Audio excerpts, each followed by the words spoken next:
بسم اللہ الرحمن الرحیم الحمد للہ رب العالمین والصلاۃ والسلام علی الانبیاء والمرسلین خصوصاً محمد صلی اللہ علیہ وآلہ الطیبین الطاہرین المعصومین ولعنۃ اللہ علی اعدائہم اجمعین ونعوذ باللہ من شرور انفسنا وسیئات اعمالنا۔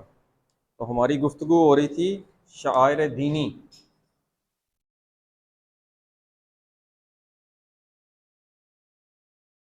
اس میں ہم نے شروع کیا تھا سب سے پہلے یعنی رونا، کیا رونا جائز ہے؟ یہ تو بڑا واضح تھا، آپ سے عرض کیا تھا کہ پیغمبر خدا امام حسین کی شہادت کی جب جبرائیل نے خبر دی تو وہ روئے۔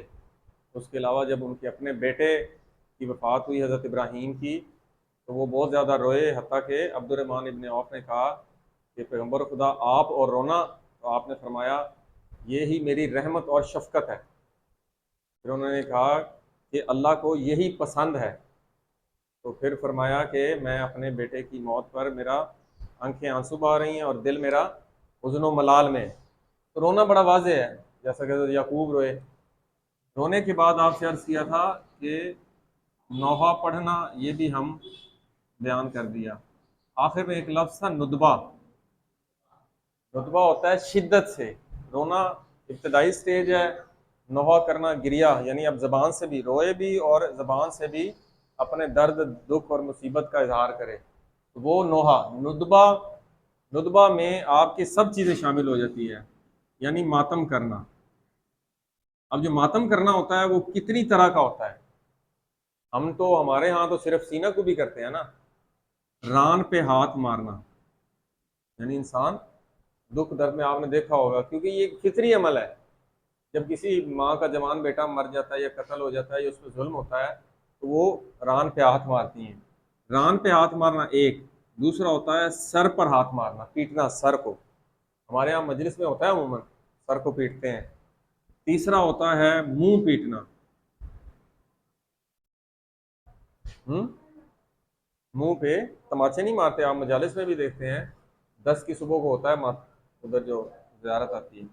اور اس کے علاوہ یعنی سینہ پہ، یہ 4 قسم کی اقسام ہیں۔ اب دیکھنا ہے کیا یہ جائز ہے، قرآن کیا کہتا ہے، احادیث کیا کہتی ہیں، سنت پیغمبر کیا کہتی ہے، یا ائمہ کے فرامین اس میں کیا ہے۔ سب سے پہلے تو ہم قرآن میں دیکھتے ہیں، پہلی چیز ہوتی ہے کوئی آپ سے کہے کہ ماتم کرنا جائز نہیں ہے، آپ کہیں اس کی رد میں آپ کوئی آیت لے کے آئیں، قرآن میں کوئی ایسی آیت ہے جو ماتم سے روک رہی ہے، یا کوئی ایسی حدیث یا روایت ہے جو ماتم سے یا زنجیر زنی سے روک رہی ہے۔ جب ان کے پاس وہی نہیں ہے، لیکن پھر بھی ہم یہ جائز جواز پیش کرتے ہیں، جواز ہوتا ہے کہ یہ کام کرنا جائز ہے، اس میں گناہ نہیں ہے۔ پھر اگر ائمہ نے کیا ہے یا انہوں نے اجازت دی ہے پھر تو وہ مستحب ہو گیا، وہ ثواب ہوگا۔ تو دیکھتے ہیں کہ قرآن میں کہاں کہاں ہے۔ قرآن میں ایک جگہ پہ ہے، وہ سورہ نساء میں۔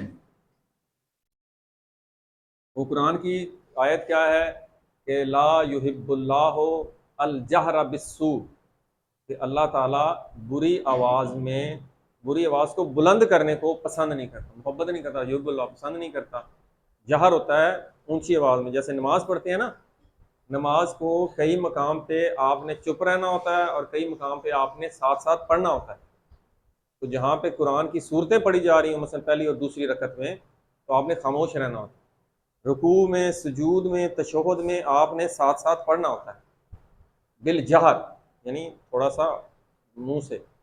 تو جہر ہوتا ہے بلند آواز سے کیا کرنا، برے الفاظ ادا کرنا، برائی کے ساتھ، یعنی چیخنا چلانا، وہ اللہ تعالیٰ پسند نہیں کرتا۔ من القول، اب یہاں پہ یہ جو من القول ہے اس کو دیکھنا ہے، قرآن کو سمجھنا اتنا آسان نہیں ہے۔ لفظی معنی تو قول نہیں ہوتا، کلام، تو اللہ تعالیٰ پسند نہیں کرتا الجہر بالسوء من القول۔ اس کو اب دیکھتے ہیں کہ اللہ تعالیٰ بلند آواز میں پسند نہیں کرتا۔ یہ قول کیا چیز ہے؟ قول ہوتا ہے جزا فضا، یہ اردو کا لفظ ہے، جزا آ سے نکلا ہے، کبھی سنا ہے؟ وہ بڑا جزو فضو کرتا ہے۔ آپ ادب میں آپ پڑھیں گے جب بڑی کلاس میں، یہ اردو میں ہے، عربی میں بھی یہی استعمال ہوتا ہے، جزا یا جزا فضا کرنا، یعنی گریہ زاری کرنا، ماتم کرنا۔ تو تو اللہ تعالیٰ اس کو پسند نہیں کرتا، الا، یہاں پہ یہ جو الا آ گیا، مگر اللہ تعالیٰ اس چیز کو پسند کرتا ہے یا جائز قرار دیتا ہے، من ظلم۔ اب یہ سورہ نساء کی آیت کہہ رہی ہے کہ جس پر ظلم کیا جائے اس میں کوئی مسئلہ نہیں، اس کے علاوہ جب بھی آپ چیختے چلاتے ہیں، شکایت کرتے ہیں اللہ سے، تو وہ اللہ تعالیٰ پسند نہیں کرتا۔ اب یہ جو قول آ گیا جزا، اس کو دیکھتے ہیں، ہمارے یہاں تو واضح ہے، وہ آگے ہم ہماری اپنی حدیث اینڈ میں دیکھیں گے۔ اس سے پہلے ہم دیکھتے ہیں کہ اہل سنت کیا کہتے ہیں۔ اہل سنت کی سب سے بڑی کتاب کون سی ہے؟ صحیح بخاری۔ صحیح بخاری انہوں نے بھی کیا لکھا ہے، اور ان کی دوسری جو ہے وہ ہے ابن کثیر، یہ تفسیر ابن کثیر ہے قرآن کی۔ ان دونوں نے لکھا ہے کہ یہ جو فضا کرنا ہے، یہ فضا اس قول سے مراد ہے فضا کرنا، یعنی ماتم کرنا، آہو بکا کرنا، یہ جائز ہے، ایک ہوگی۔ اب دوسری آیت دیکھتے ہیں سورۃ الذاریات میں، وہاں پہ جب فرشتہ آیا حضرت آدم کے حضرت ابراہیم کے پاس، سنا ہوگا، انہوں نے بڑا ایج کافی زیادہ ہو گئی تھی، انہوں نے کہا اللہ تعالیٰ آپ کو خوشخبری دیتا ہے آپ کو بیٹے کی۔ وہ حضرت سارہ جو ہے ان کی بیگم، ان کی عمر بھی زیادہ ہو گئی تھی، تو وہ چیختی ہوئی، قرآن کہہ رہا ہے اس زاریات میں کہ وہ ان کی اہلیہ چیختی ہوئی باہر نکلی اور اپنے منہ کو پیٹا۔ یہ قرآن کی آیت ہے، یہ بس زاریات آپ جا کے دیکھیے گا۔ تو اس کا مطلب ہے منہ کو پیٹنا بھی جائز ہے۔ اگر منہ پر جائز نہ ہوتا تو حضرت ابراہیم کہتے یہ آپ کیا کر رہی ہیں، منع کرتے، کیونکہ جو چیز خلاف شریعت ہو رہی ہو، نبی یا امام اس کو روکتا ہے، کیونکہ تعریف کیا ہے حدیث کی، ایک تو جو پیغمبر خدا جس پہ عمل کریں، یا جو وہ کہہ دیں، یا وہ چپ رہیں، کوئی کام ہو رہا ہو وہ چپ رہیں، تو وہ جائز ہوتی ہے۔ اب یہ منہ کو پیٹنا قرآن میں تو آ گیا، اب دیکھتے ہیں کہ قرآن جو ہے بالذات حدیث کے بغیر اس کا سمجھنا مشکل ہے۔ اب یہ دیکھتے ہیں کہ یہ جو ران کو پیٹنا، سر کو پیٹنا، منہ کو پیٹنا، کیا حدیثوں میں ہے؟ تو سب سے پہلے اہل سنت، اینڈ میں مجھے یاد کرائیے گا اپنی اہل تشیعوں کی بھی جو حدیث ہیں وہ بھی ہم بیان کریں گے۔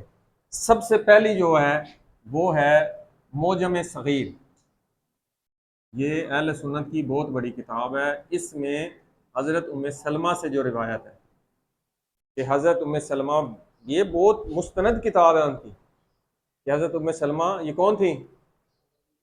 ہاں، پیغمبر خدا کی اہلیہ، امہات المومنین میں سے۔ تو یہ ام سلمہ بیان کرتی ہیں کہ میں نے پیغمبر خدا سے، ان کا ایک فوتی بنو مخزوم ایک قبیلہ تھا، انہوں نے کہا بنو مخزوم کی عورتوں نے ولید بن مغیرہ کی موت پر ماتم کی محفل رکھی ہے، یعنی ماتم کا رکھا ہے، مجلس رکھی ہے، تو وہاں جانے کی اجازت چاہیے، تو پیغمبر خدا نے ان کو اجازت دے دی، اور جب وہ وہاں پر پہنچی تو سر کو پیٹا اور ایک شعر بھی پڑھا، وہ شعر بھی لکھا ہوا ہے وہاں پہ۔ تو اس کا مطلب ہے کہ جب یہ صحیح تھا تو پیغمبر خدا نے اجازت دی، ماتم کی محفل صحیح تھی تو پیغمبر خدا نے جانے دیا نا۔ یہ ہوگی ایک روایت۔ دوسری روایت کون سی ہے؟ دوسری روایت ہے حضرت آدم کی، یہ مدارج النبوہ، یہ بھی اہل سنت کی بڑی مستند کتاب ہے، اس کی اور بھی بہت ساری روایت ابھی ہم یہاں بیان کریں گے۔ یہاں پر حضرت آدم کا کیا لکھا ہوا ہے کہ حضرت آدم اس قدر بے چین و بے قرار ہوئے کہ انہوں نے اپنا ہاتھ اپنی ران پر مارا، اور اس طرح مارا کہ ہاتھ اور ران کا گوشت الگ ہو گیا اور ہڈی نظر آنے لگی۔ کبھی کسی نے بتایا کہ نبی نے اس طرح ماتم کیا؟ لمبی بات، صرف میں حدیث ہی آپ کو بیان کرتا ہوں۔ یہ ہو گیا کہ اہل سنت سے یہ بھی ثابت ہو گیا کہ نبی نے بھی ماتم کیا۔ اب اس کے بعد کس نے ماتم کیا؟ ران پہ۔ ابھی ہم ران پہ ماتم کی بات کر رہے ہیں، مگر نہ سب پہ الگ الگ حدیث ہے۔ اس کے بعد ہم دیکھتے ہیں کہ پیغمبر خدا، اب یہ پیغمبر خدا کا جو ران پہ ماتم کرنا ہے، اس پہ صحیح مسلم میں بھی ہے، صحیح بخاری میں بھی ہے، اور نسائی میں بھی ہے۔ اس سے بڑی کتابیں تو ہیں ہی کوئی نہیں۔ راوی کہتا ہے کہ میں نے پیغمبر خدا کو اس حالت میں دیکھا کہ وہ اپنا ہاتھ اپنی ران پر مار رہے تھے۔ اب صحیح بخاری کا جو سب سے بڑا شارح ہے نا، جس نے شرح کی ہے صحیح بخاری کی، وہ کون ہے؟ وہ اسقلانی ہے، ابن حجر اسقلانی۔ اہل سنت میں یہ سب سے مستند ترین بندہ ہے، اس نے جو بات کی اس کو اتنی آسانی سے رد نہیں کرتے وہ، جیسے ہمارے ہاں جو ہے دارالانوار کے ہیں، یا جو جنہوں نے کتب اربع لکھی ہیں، شیخ صدوق ہیں، ان کی بات کو ایسے آسانی سے رد نہیں کیا جا سکتا۔ تو ابن حجر اسقلانی نے کہا یہ جو پیغمبر خدا کا ران پہ ہاتھ مارنا ہے، اس سے مراد یہی ہے کہ ران پہ ماتم کرنا جائز ہے۔ پیغمبر خدا کا بھی ہو گیا، اب اہل سنت میں حضرت علی کا بھی لکھا ہوا ہے، ٹھیک ہے؟ حضرت علی کا کس نے روایت لکھی ہے؟ یہ روایت ہے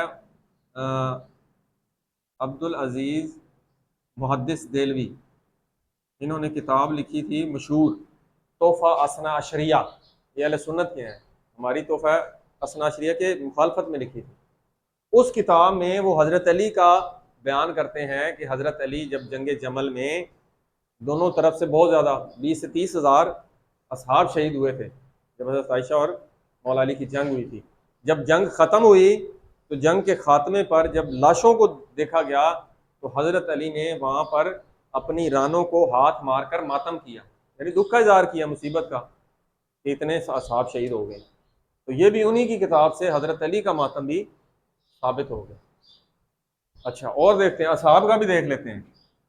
پانچواں، اصحاب نے بھی ماتم کیا، اس پر بھی جو روایت ہے وہ بھی سنن میں موجود ہے کہ ایک دفعہ ایک صحابی راوی بیان کرتا ہے کہ ہم پیغمبر خدا کے پیچھے نماز پڑھ رہے تھے تو کسی کو چھینک آئی، چھینک آئی تو کیا پڑھنا چاہیے؟ اور جو سن رہا ہو اس کو کیا پڑھنا چاہیے؟ یرحمکم اللہ۔ تو وہ بندہ کہتا ہے کہ ایک شخص نے چھینک ماری تو میں نے یرحمکم اللہ کہا، تو ایک قوم نے، یعنی وہ جو مسجد میں بیٹھے ہوئے تھے لوگوں نے، مجھے گھورا، تو میں نے کہا مجھے کیوں گھورتے ہو؟ یہ سن کر تمام ادھر جو بیٹھے تھے صحابہ، انہوں نے اپنی رانوں کو پیٹا۔ یہ دیکھ کون کون ماتم کر رہا ہے؟ حضرت آدم سے لے کر پیغمبر خدا، حضرت علی اور تمام اصحاب، یہ تو ران کا ماتم کر رہے ہیں نا۔ آگے ابھی دیکھتے ہیں، اب ہم دیکھیں گے، یہ ہو گیا ران پہ ماتم کرنا۔ اب ہم دیکھتے ہیں سر کو پیٹنا، دوسرا ہے سر کو پیٹنا، پہلا تھا ران کو پیٹنا۔ سر کو پیٹنے پر بھی حضرت آدم سے ہی شروع ہوتا ہے کہ حضرت آدم علیہ السلام، یہ بھی اس میں ہے معارج النبوہ میں، اور تو کیا بیان کرتے ہیں کہ حضرت آدم علیہ السلام کو جب ان کی روح ان کے بدن میں آئی، اب اس حالت میں کہ وہ بیدار ہوئے، تو انہوں نے غم سے اپنے سر کو پیٹا اور گریہ کیا۔ اور آگے کیا لکھا ہے، راوی کیا لکھتا ہے، اس طرح آدم نے اپنی اولاد کو یہ چیز سنت میں، یعنی پیروی کرنے کے لیے دی کہ میرے بعد جب بھی کوئی مصیبت یا دکھ آئے تو گریہ کریں اور اپنے سر کو پیٹیں۔ یہ اہل سنت میں ہے کہ حضرت کوئی مصیبت آئی ہوگی نا، مصیبت میں، اب وہ حدیث میں اتنی وضاحت تو نہیں ہوتی، لیکن وہ یہ بیان کر دیا ہے کہ جب بھی، اگلا جملہ کہہ رہا ہے، جب بھی کوئی مصیبت آئے تو اپنے سر کو پیٹیں اور گریہ یا آہ و بکا کریں۔ یہ ہو گیا حضرت آدم کا۔ اس کے بعد دیکھتے ہیں اور کس کس نے کیا۔ اس کے بعد حضرت یوسف علیہ السلام، یہ حضرت یوسف علیہ السلام، یہ کتاب ہے تفسیر کبیر، فخر الدین رازی، یہ بھی ان کا دو ہی بڑے مفسر ہیں، ایک ابن کثیر اور ایک فخر الدین رازی کی تفسیر کبیر۔ فخر الدین رازی جو سورہ یوسف ہے اس میں بیان کرتے ہیں کہ ایک دن جبرائیل حضرت یوسف علیہ السلام کے پاس قید خانے میں آئے، قید کر دیا گیا تھا نا انہیں، جب قید خانے میں جبرائیل آئے اور انہوں نے حضرت یوسف کو خبر دی کہ آپ کے فراق میں آپ کے والد کی بینائی جاتی رہی ہے، بینائی چلی گئی تھی نا حضرت یعقوب کی۔ جبرائیل نے جب حضرت یوسف کو خبر دی تو حضرت یوسف نے اپنے سر کو پیٹا اور کہا کہ کاش میری ماں مجھے نہ جنتی اور میں اپنے باپ کی اس مصیبت کا باعث نہ بنتا۔ تو پیٹا سر کو، حضرت آدم نے پیٹا، حضرت یوسف نے پیٹا۔ اب آگے دیکھتے ہیں، اب آگے چلتے ہیں حضرت عائشہ کی طرف۔ اب ایک روایت تو جو ہے البدایہ والنہایہ، یہ ابتدائی 2-3 مشہور کتابوں میں سے ہے۔ البدایہ والنہایہ، اس میں لکھا ہوا ہے کہ جب پیغمبر خدا کی وفات ہوئی تو وہاں پر موجود عورتوں نے اپنے سروں کو پیٹا اور بین کیا۔ یہ تو ہو گیا تمام عورتیں۔ اب حضرت عائشہ کی جو روایت ہے یہ تو سب میں موجود ہے، جو بڑی جتنی بھی کتابیں ہیں ان کی صحیح، ان سب میں یہ روایت موجود ہے۔ سیرت کی جتنی بھی دیکھیں اہل سنت کی، سیرت حلبیہ، سیرت ابن حشام ہے، تاریخ طبری ہے، تاریخ کامل ابن اسیر ہے، ان سب میں یہ روایت موجود ہے کہ حضرت عائشہ فرماتی ہیں کہ جب پیغمبر خدا نے وفات پائی تو ان کا سر میرے زانو پہ تھا، جب انہوں نے وفات پائی تو میں نے ان کے سر کو تکیے پر رکھا اور میں نے دوسری عورتوں کے ساتھ اپنے منہ کو پیٹنا شروع کر دیا اور اپنے سینہ پر پیٹنا شروع کر دیا۔ یہ ہمیں کہتے ہیں، یہ روایت ان کی ہر سیرت کی کتاب، ہر تاریخ کی کتاب میں یہ لکھا ہوا ہے حضرت عائشہ کہ انہوں نے چہرے پہ بھی ماتم کیا اور سینے پہ بھی، حالانکہ بظاہر ان کے حساب سے ظلم کے ساتھ تو شہید نہیں کیے گئے تھے، جبکہ حضرت امام حسین تو ظلم کے ساتھ شہید کی گئی، اور قرآن کی آیت کہہ رہی ہے کہ من ظلمہ، جس پر ظلم کیا جائے وہ اونچی آواز میں ماتم کر سکتا ہے، جزا فضا کر سکتا ہے، بیان کر سکتا ہے۔ تو یہ حضرت عائشہ کا آ گیا۔ اب اہل سنت میں، وقت کم ہے، اہل سنت میں سب پہ خالد بن ولید کی موت پر 7 دن ماتم ہوا۔ حضرت بلال، معارج النبوہ میں، یہ مدارج النبوہ میں حضرت بلال کی روایت ہے کہ جب پیغمبر خدا کی طبیعت بہت زیادہ خراب ہوئی تو وہ دروازے سے باہر نکلے، اندر موجود تھے، باہر نکلے اور انہوں نے سر کو پیٹتے ہوئے یہ کہا کہ کاش میری ماں مجھے نہ جنتی یا میں اس سے پہلے ہی مر جاتا۔ تو انہوں نے بھی سر کو پیٹا۔ کس کی صحابی کی مثال پیش کریں، حتیٰ کہ ان کے جو سب سے بڑے راوی ہیں کون ہیں آپ کو پتہ ہے اہل سنت کے؟ ابو ہریرہ ہی ہے نا۔ حضرت ابو ہریرہ نے ماتم کیا۔ حضرت ابو ہریرہ نے کیا ماتم کیا کہ ان پر کسی نے کہا کہ یہ جھوٹی حدیثیں کرتا ہے، تو وہ سر پیٹتے ہوئے باہر نکلے اور انہوں نے کہا ہے کہ یہ اہل جو عراق ہیں، یہ اہل عرب ہیں، یہ مجھ پر جھوٹی تہمت لگاتے ہیں کہ میں جھوٹی حدیثیں کرتا ہوں، ماتم کرتے ہوئے۔ ماتم فطری ہے نا، کس نے نہیں کیا؟ اتنی زیادہ روایات ہیں، وقت بہت زیادہ ہو گیا، میں اب ہمارا یہ تو ہو گیا، چہرے پہ بھی ماتم ہو گیا جو حضرت عائشہ نے ماتم کیا، سینے پہ بھی، منہ پہ بھی، سر پہ انبیاء کا ماتم ہے، رانوں پہ انبیاء کا ماتم ہے، پیغمبر خدا کا ماتم ہے، حضرت علی کا ماتم ہے ان کی کتب میں۔ ہم دیکھتے ہیں کہ ہمارے اب اہل سنت نے جو کربلا کا لکھا واقعہ، کربلا کی مشہور تو ابن کامل ابن اسیر ہے، یہ تاریخ کی کتاب ہے، بہت لمبی ہے، کافی 7-8 جلدیں ہیں۔ تو دوسری ہے تاریخ طبری۔ اب ان کتابوں میں موجود ہے کہ جب بی بی سیدہ سلام اللہ جب کربلا کو شہید کر دیا گیا شہداء کو، تو اس کے بعد عمر ابن سعد نے 2 دن وہاں قیام کیا، کہیں پہ لکھا ہے کہ 3 دن قیام کیا۔ تو لکھا ہوا ہے، ان سب نے لکھا ہے کہ بیویوں نے 3 دن ماتم کیا۔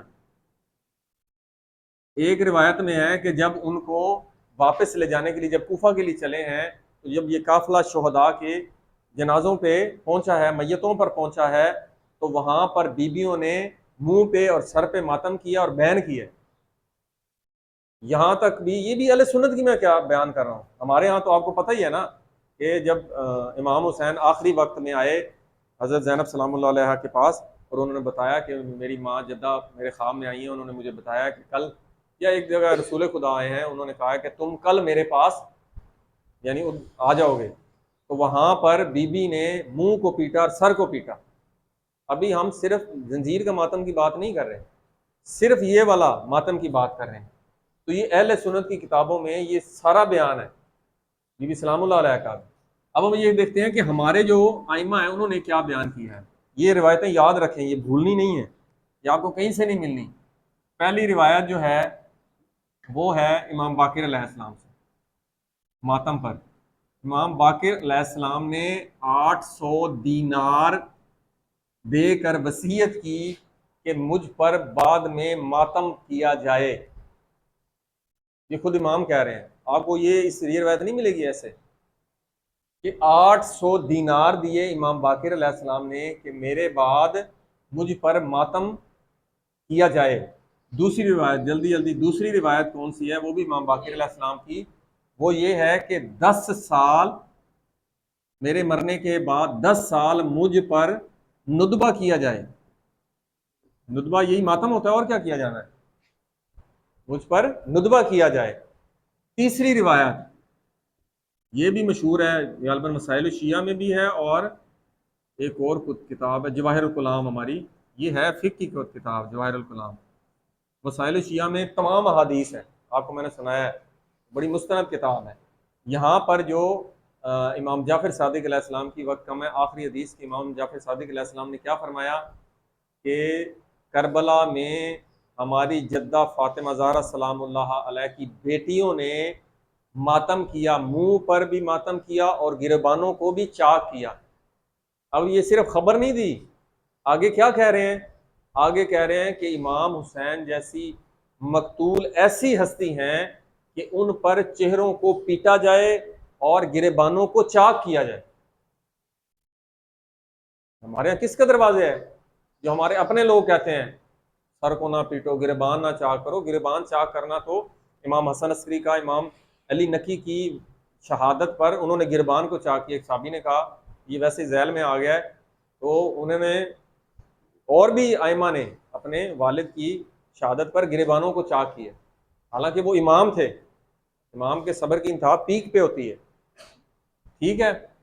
اس کے علاوہ ہاں، اس کے علاوہ ایک اور دو اور بھی روایتیں ہیں جس میں امام سے پوچھا گیا کہ حضرت موسیٰ کاظم علیہ السلام کی ایک روایت ہے کہ ایک شخص آیا، اس نے کہا کہ میری بیوی جو ہے وہ ماتم کی محفل میں جانے پر اصرار کرتی ہے تو میں اسے روکتا ہوں، تو وہ مجھے کہتی ہے کہ اگر ماتم حرام ہے تو پھر تو مجھے روکو، اگر حرام نہیں ہے تو تم مجھے نہ روکو۔